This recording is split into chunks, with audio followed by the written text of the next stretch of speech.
Well, welcome back my gardening friends. I'm in the polytunnel again, mainly because it's been very wet. We'll be going outside shortly to get some parsnips, or should we say all of my parsnips. For my new subscribers, welcome. This is my polytunnel. This is the carrot box that I built.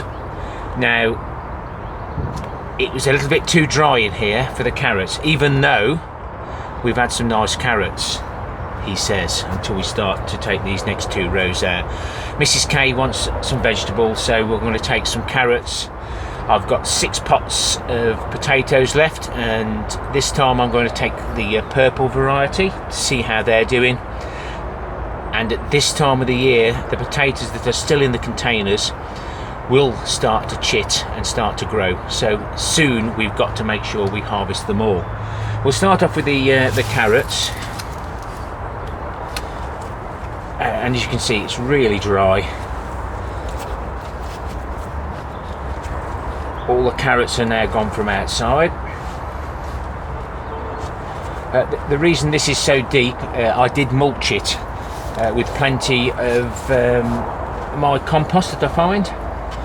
You keep hearing me mention that, but the cannabis growers do dump a lot of compost, and I reuse it. We have, or believe to have, a little bit of carrot fly in here, or possibly the vine weevil, and I believe there's one in that one. But there's still plenty of carrot. They're all the right sort of shape. The ones in here really have been quite small, but good. I'm already halfway now, so we've still got I think it's 48. We've still got quite a few anyway to be going at, and of course we've got everything stored in here. So they're the carrots. We'll get those washed with the parsnips. We'll have a little look now and see what the purple potatoes look like. They're an unknown variety because they were found on my other allotment when we started it, and you can see my adventures on #starting-a-new-allotment in my playlist. There are loads of videos from start to finish of how I did plot 1. So these are the purple ones. There's 3 seeds in here, and they were planted on the 22nd of April, and I do use wood chips on top to help retain the moisture.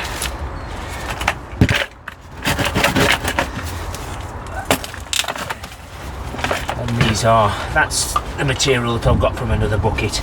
It's my magic mix with all my different ingredients in. I'm not going to completely bore you to death. This is very wet. But they're the potatoes, and they've just started to chit now. So I'll go and get a container, and I'll pause and record if I can get my gloves off. Looks like it's a little bit dark. You might not be able to see everything anyway.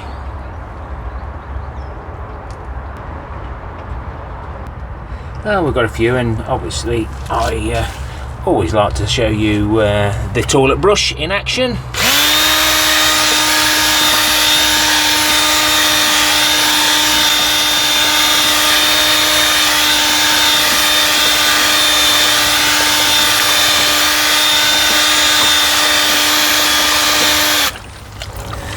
I don't like to take any soil away from the allotment, so that's why I always give everything a good clean before I take them home. So we started off with 3 potatoes, probably about that size. I need another 4 more, so I shall take another 4 out of those, let's say. And we've got those, and the granddaughter loves the small potatoes. Regular followers of my blog will know that it's all about quality, not quantity. We really enjoy the potatoes that we grow without adding anything extra other than my homemade liquid plant foods and compost mixes. It's not just the potatoes like to give everything a clean.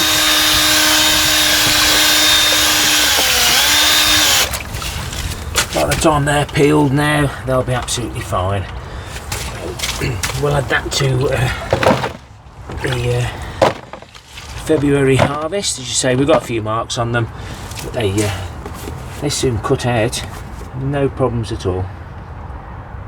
So this is the parsnip box. It's 4 pallet collars high, and it's, if you look across there to the new pallet collar, we need to get this out of the way because it's too close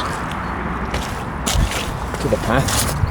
We're going to be 900 wide, and that's far too close, so I'm going to pull all these parsnips out now. I've just noticed that I've even got one there. So these have lasted a long time.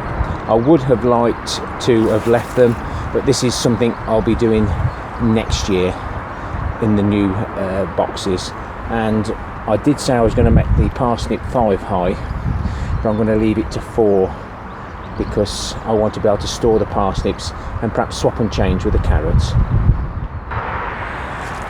It's bitterly cold now as well. I think I've only found a couple of parsnips in here that have actually forked. These 2 rows had the extra liquid plant food from the top, and these 2 didn't. It's made no difference whatsoever, so I think when I've put the liquid plant food in the bottom, it's reached that old manure base and then just filtered across. So yes, decent experiment, but could have done with a separate box, but not to worry. Well, that's an unusual one, nice and stumpy, but plenty of meat on it. I'm just going to come out in order, and again, this has had lots of material added to it.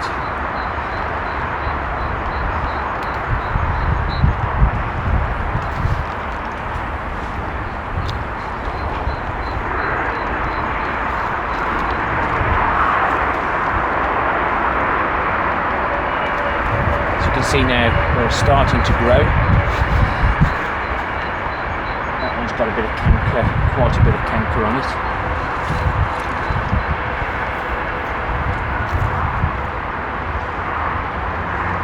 I've tried to keep them dry, but this weather has been absolutely awful for them.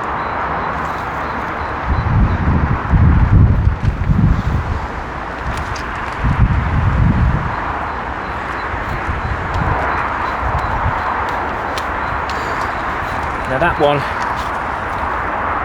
has either been damaged when I've took the old, because I plant 3 seeds in each station, and that one's either picked up a little bit of manure or a bit of fertiliser, or it's been slightly damaged, but it hasn't affected the overall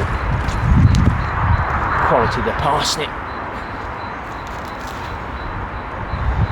And the idea of putting the manure base in right at the bottom is so that taproot can bring up all the nutrients. We only use that much, but the quality of the parsnip is absolutely out of this world.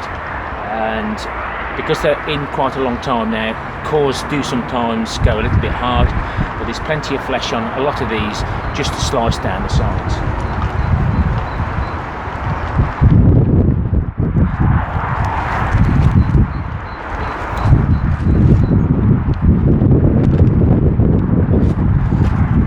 On pause and record, guys. Some of these now I'm going to take some getting out.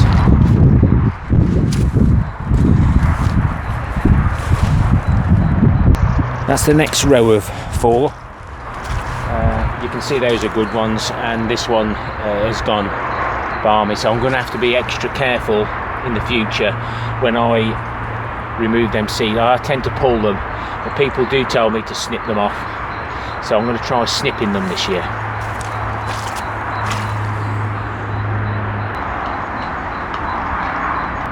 Well, look at those. So this one's come from the manure side, so is this, and this has come without the manure at the bottom. They've both gone right to the bottom. The tap roots have been broken off, but that one should clean up really nicely, and that one is going to be just over 1 metre long, and as you can see there, it's hit the bottom and can't go no further. So do I go 5 boxes high, he says, but you can't use this bit, so we're happy at 4 boxes high. Let's get those cleaned up. So I've cleaned a couple up, and the rest I'm just going to bury. This one is completely covered in canker, but as you can see on the inside it's going in, so it's not going to last, so I'm not going to keep that one. It's not worth it. What I'm just going to do, just dig a shallow grave for them.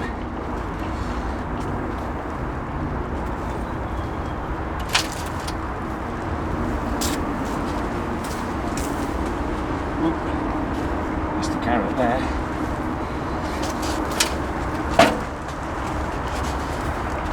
And we can harvest these then as and when.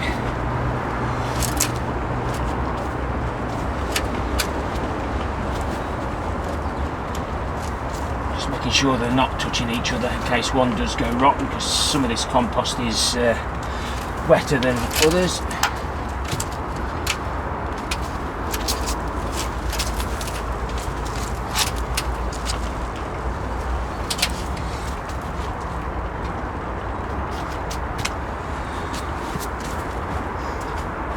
And we can harvest them as and when we need them. They will go soft, but they're really good at the moment, and it's good to see how they're looking. They're obviously getting far too much water, and they're throwing the little roots out to try and stay nice and firm, which is what you want, but you don't want too many. Any advice? Chuck it in the comments, guys. So that's the parsnips. We've got some nice potatoes there. I don't know whether you're actually getting the colour of those, and the carrots as normal. Plenty of meat on them. I do separate them, and if you like what you see then, and you want to follow my allotment journey and how I do things, I do garden differently, and I'll probably break all the rules, but yeah, consider subscribing so that you can see all my future uploads. To do that you need to ring the bell. So still a lot to do, still no further. As you can see, we're in a bit of a mud bath. One thing I have been able to do is get the wood chips. Excuse me guys. So now I've got a few wood chips. I've put a few around here. I haven't gone too close to the polytunnel because that's going to be completely revamped over this coming winter. But this is a lot better now. I'll continue the boards there. One of my main jobs will be to continue that up there, remove all the slabs, because my plot neighbour wants the slabs. So that's a job I can do, maybe while it's wet, but the trouble is you can't wheel the barrow across the mud. So at least now this cardboard's covered, and we can get a few things done. There's a little bit of ivy in here, so I'm going to have to watch that doesn't root down. And unfortunately the Jerusalem artichoke container is in the way, so I'm going to need to move that. But I did notice, and I have tried it, that one of these pallet collars will sit round it, so I can actually build the pallet collars up as the Jerusalem artichokes grow, and hopefully that will be enough support for them. I've got some spare wood chips there. I should probably get the same again. They're still at the entrance to the site. I've got to move them, but it's been far too wet, and I'm getting late back from work, only getting half an hour or so before it gets dark. And somebody put some glass out. I think this was before we had the major winds, but I did notice that these panes of glass there just over 12 inches. I think they're 600 by 600. I thought they'd be ideal for the square foot gardening, to sit over the top while the seeds germinate. And a quick update on the broad beans. They're getting to a decent height now, and there are signs of the flowers trying to come out. No good at this time of the year though. But if you want to see what I'm up to in any particular month in my playlist, each month each video goes into a separate playlist. So if you want to see what I was doing in November 2019, all the videos are there. Like I said before, if you like the content, please consider subscribing. If you do subscribe, click that bell so that you get all the notifications. That's if you want to see them. And always give me a like, and we love the comments.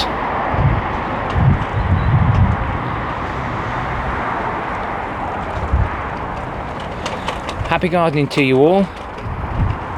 Till next time, my friends. Ta-ra for now.